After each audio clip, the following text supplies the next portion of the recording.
بسم اللہ الرحمن الرحیم نحمدہ ونصلی ونسلم علی رسولہ الکریم وعلی آلہ وصحبہ اجمعین عن انس رضی اللہ تعالی عنہ قال قال رسول اللہ صلی اللہ علیہ وسلم من عال جاریتین حتی تبلغا جاء یوم القیامہ انا وہو ہکذا وضم اصابعہ رواه مسلم۔ یہ جو حدیث مبارک آپ کے سامنے پڑھی ہے، اس میں نبی کریم صلی اللہ علیہ وسلم نے بیٹیوں کی پرورش کی فضیلت بیان فرمائی ہے، اور یہ بتلایا ہے کہ جو انسان بیٹیوں کی پرورش کرتا ہے اس کو اللہ کے ہاں کیا اجر و ثواب ملتا ہے۔ زمانہ جاہلیت میں تو یہ ہوتا ہی تھا کہ بچیوں کی پیدائش کو باعث عار سمجھا جاتا تھا، اور زمانہ جاہلیت کے لوگ انہیں زندہ دفن کر دیتے تھے، لیکن ہمارے زمانے کی جو جاہلیت ہے وہ بھی اتنی کم نہیں ہے۔ اس زمانے میں تو بچی کو زندہ دفن کرتے تھے، آج بعض اوقات بچیوں کی ولادت کی وجہ سے بچی کی ماں کو جیتے جی مار دیا جاتا ہے۔ اس سلسلے میں سب سے پہلی بات تو یہ کہ بچی کی ولادت لڑکا ہے یا لڑکی ہے، اس میں ایک خاتون کا کوئی قصور نہیں ہوتا، اور طبی طور پر بھی یہ بات اب ثابت ہو چکی ہے، قرآن نے بھی اس کی طرف اشارہ کیا ہے، اب تفصیل کا موقع نہیں ہے، کہ اس میں عورت کے کسی جسمانی نقص کا بھی کوئی دخل نہیں ہوتا کہ عورت کے کسی جسمانی پہلو کی وجہ سے بچیوں کی ولادت ہوتی ہے۔ میں اس پر بات نہیں کرنا چاہتا، میں جس طرح توجہ دلانا چاہتا ہوں وہ یہ کہ اولاد اللہ کی نعمت ہے، وہ لڑکوں کی شکل میں ہو وہ بھی اللہ کی نعمت ہے، لڑکیوں کی شکل میں ہو وہ بھی اللہ کی نعمت ہے۔ انسان کی فطری خواہش ہے، اس خواہش میں کوئی حرج نہیں ہے کہ وہ یہ چاہے کہ مجھے اللہ جو اولاد عطا فرمائیں وہ مکس ہو، اس میں لڑکے بھی ہوں لڑکیاں بھی ہوں، اس خواہش میں کوئی حرج کی بات نہیں ہے،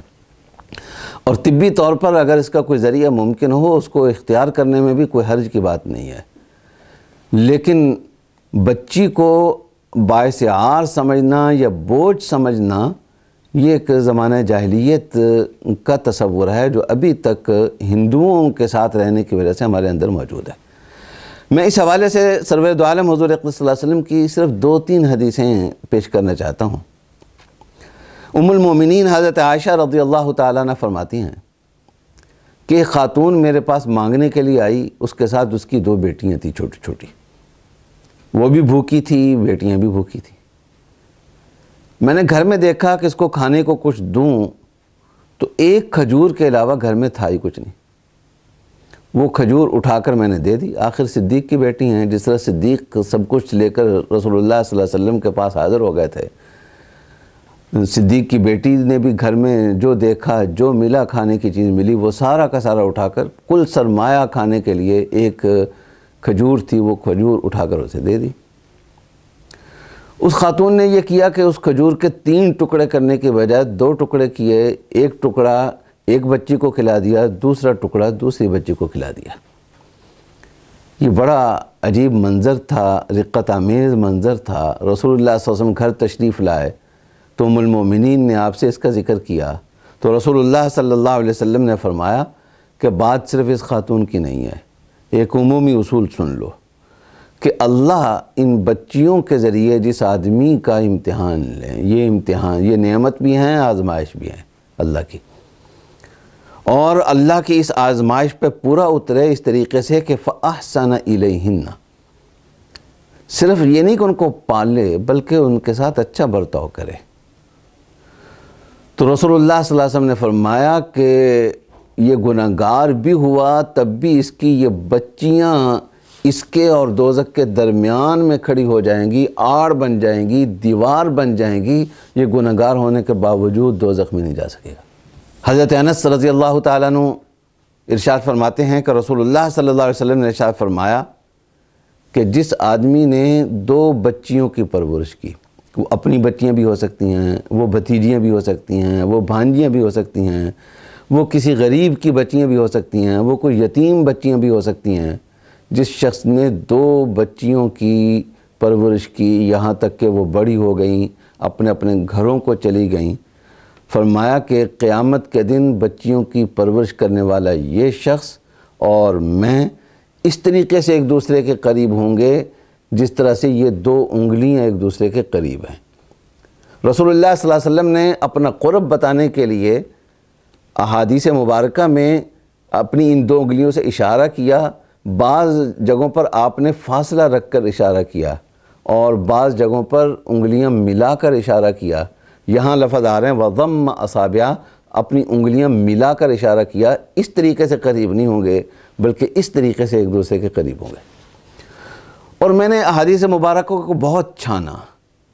2-3 عمل ایسے ملے ہیں بمشکل، بہت تھوڑے عمل ایسے ملے ہیں جن میں رسول اللہ صلی اللہ علیہ وسلم نے یہ فرمایا ہو کہ قیامت کے دن میں اور وہ شخص فلاں نیکی کرنے والا شخص اس طریقے سے ایک دوسرے کے قریب ہوں گے۔ اس طرح کے عمل بہت کم ملے۔ ان میں ایک تو یتیم کی پرورش، جو یتیم کی پرورش بھی کرتا ہے اور اس کی عزت نفس کا خیال رکھتے ہوئے اس کے ساتھ حسن سلوک بھی کرتا ہے، اور ایک اس شخص کے بارے میں یہ بات ارشاد فرمائی جو 2 بچیوں کی، بیٹیاں بھی نہیں کہا، بچیاں کہا، اپنی بچیاں بھی ہو سکتی ہیں، کسی اور کی بھی ہو سکتی ہیں، جو ان کی پرورش کرتا ہے، اس کے لیے رسول اللہ صلی اللہ علیہ وسلم نے یہ بات بیان فرمائی۔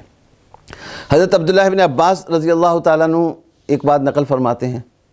کہ رسول اللہ صلی اللہ علیہ وسلم نے ارشاد فرمایا کہ اللہ نے جس کو بیٹی عطا کی، وہاں تو 2 کی بات آ رہی تھی، یہاں 1 کی بات آ رہی ہے۔ اللہ نے جس کو بیٹی عطا کی، اس نے اس کو زندہ دفن نہیں کیا، اس نے اس کی توہین نہیں کی، کوئی ایسی بات نہیں کی، کوئی ایسا طرز عمل اختیار نہیں کیا جس سے بیٹی کی ولادت پر کسی قسم کے افسوس کا اظہار ہوتا ہو، اور اپنی نرینہ اولاد کو اپنی اس بچی پر ترجیح نہیں دی کہ لڑکے میرے لیے زیادہ اہم ہیں، اور نعوذ باللہ لڑکی تو ایک مصیبت ہے جو میرے گلے میں پڑ گئی ہے، یہ انداز اس نے اختیار نہیں کیا۔ تو رسول اللہ صلی اللہ علیہ وسلم نے ارشاد فرمایا کہ ادخلہ اللہ الجنہ،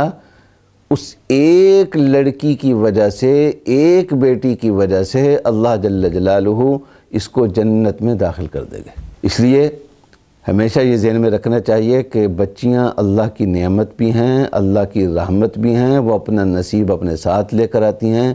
کبھی کوئی زبان سے یا طرز عمل سے ایسی بات نہیں ہونی چاہیے جن سے ان کے بوجھ ہونے کا کوئی تصور اور پہلو نکلتا ہو۔ اللہ تعالیٰ عمل کرنے کی توفیق عطا فرمائے۔ تیرے